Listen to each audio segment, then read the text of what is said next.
Alright, we're hoping it's kegging day here on the Blaming on Russia beer. We're going to get a sample and hope she finished off so we can go to the keg. I got the keg out here, sanitizer, everything's ready to rock and roll. We're going to end up getting the bubbler out here first so we don't have a back suck. And make sure I don't got any flies flying around here. I like to take a paper towel and put it over there too at the same time. Sanitizer, I'm going to need more in there for sure. So the bubbler's out. We'll sanitize the spigot. Why wouldn't I? Turn that down. That should flow by itself without a problem. And then we're going to get a sample. This is the Blaming on Russia. It's going to probably come out pretty thick here. Let's see, we used USO4 yeast on this one. Well, she's coming out now. Here we go. And we got some excess bubbles there. We're going to have to let it settle down so we get a better reading. Of course, when this is at the top, I can read it better. All right, shut that off. She's pretty clear, too. This is with the homemade Cascade hops. I think we're going to have to let that settle there. Let these bubbles dissipate, but at a quick glance, yeah, I can't tell, but it looks like it finished pretty good. We'll let those bubbles dissipate there, and then we'll, I think we're going to the keg after this time, so we'll get back to you. I'll get my keg ready. I like to fill the keg with sanitizer.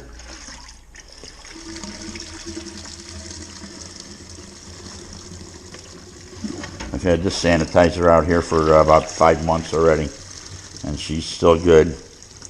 I've been using it for quite some time. Never had a problem. I checked the pH, and she's about 2, maybe a little bit lower.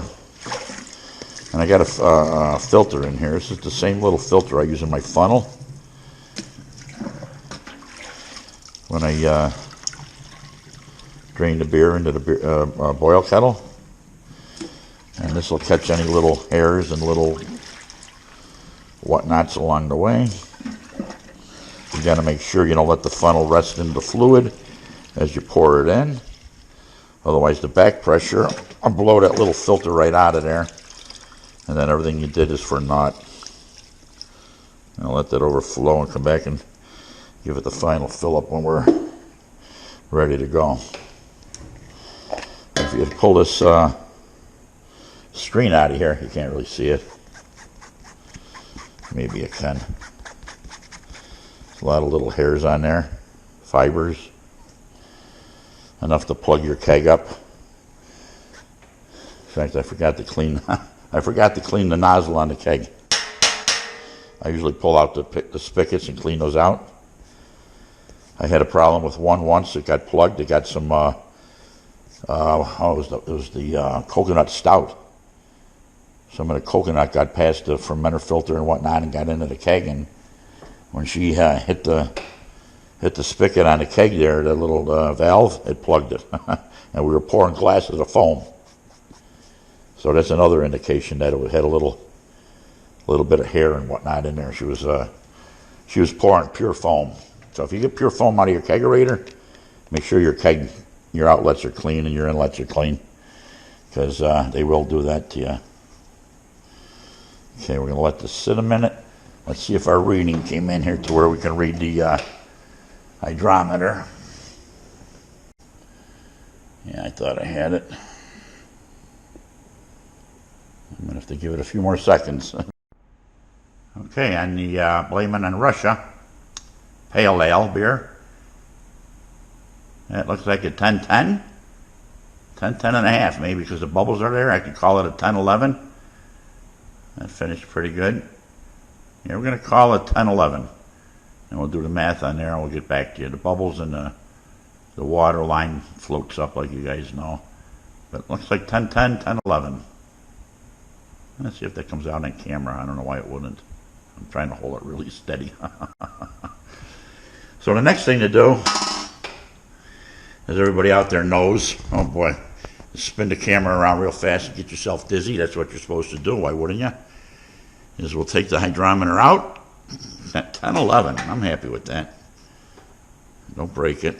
Let's get a smell on that. Oh boy, I can smell the hops. They were my Cascade, so let's see what it tastes like. I'm definitely thirsty. Why wouldn't I be?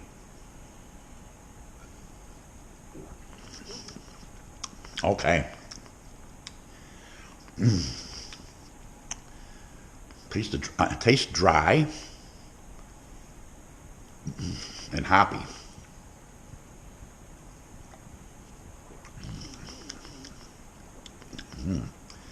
Oh, the flavor of the hops come through. I can't wait. This is carbonated. I'll get a better reading on that. Yeah, I'll get a better reading on there when I read out the malts and stuff. But that's a good beer so far. So we're going to keg that at 10:11. She's just set the rock and roll. So let's get on with it. Make sure your bubbler is out. Open the valve. And there she flows. She's going to pick up some yeast from the bottom, of course. That's okay. She'll settle out in the keg. You just make sure your hose is at the bottom of the keg, that you're not adding extra air that you don't need.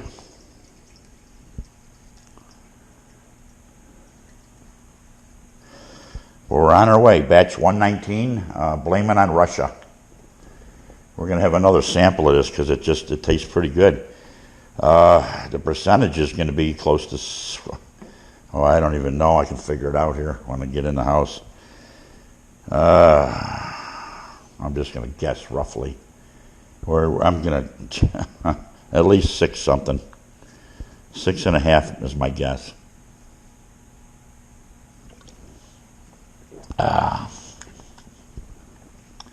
Still picking up a little yeast.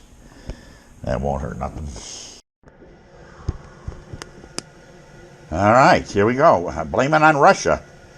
She's getting into the CO2 and carved up here. I still got some of the midnight stout left in there. Delicious beer. Delicious, delicious. And we'll have to make a CO2 run, I bet you, at the end of the month, but we'll see how that goes. Okay. We're just burping the air out. Got almost a full keg. It looks like 4 3/4.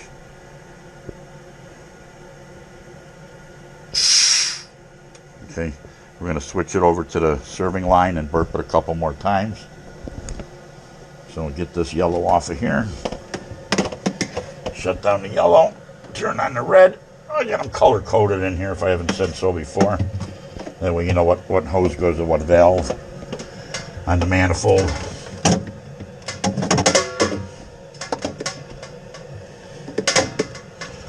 Camera's just recording on the floor anyway, so what's the difference? I'm like, it usually don't reach up here.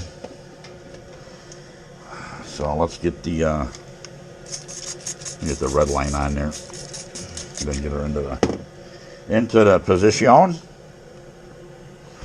Turn it that way right now just to make it easier. I got the right fitting. Yeah.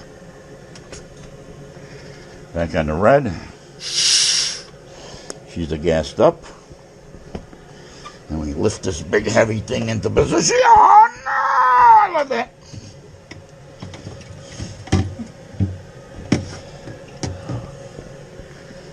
I love how heavy that stuff is. And once that gets back up to pressure, I can turn my other tank back on. What I'm going to do is let the pressure out of there and equalize it a little bit.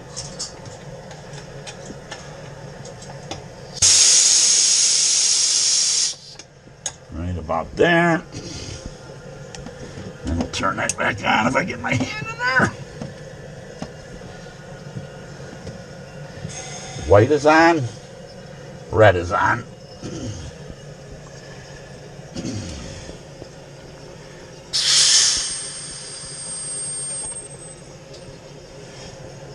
long as we don't have any leaks. I can't see nothing. I think I left my phone out there. I got my phone in my pocket here. I don't know why I'm recording all this. All right.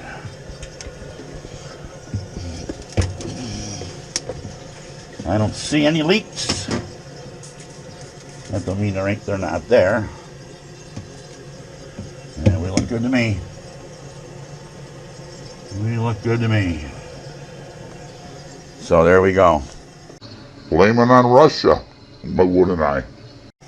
Damn good tasting. Wait till the wife gets a taste of that. I think she's really gonna like it.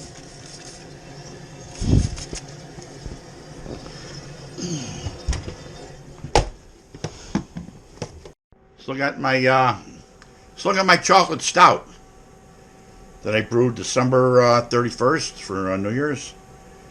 And we didn't drink it all, and she just gets it better, better, and better the longer you let it sit. Got a nice head on there. Just thought I'd give it a little review. It's a very fluffy pillowcase head, I guess you'd call it. Fluffy styrofoam. Nice chocolatey smell.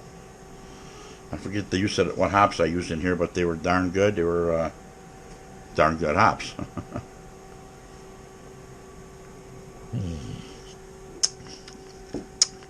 Just figured I'd have a glass. I deserved it after a lot of hard work.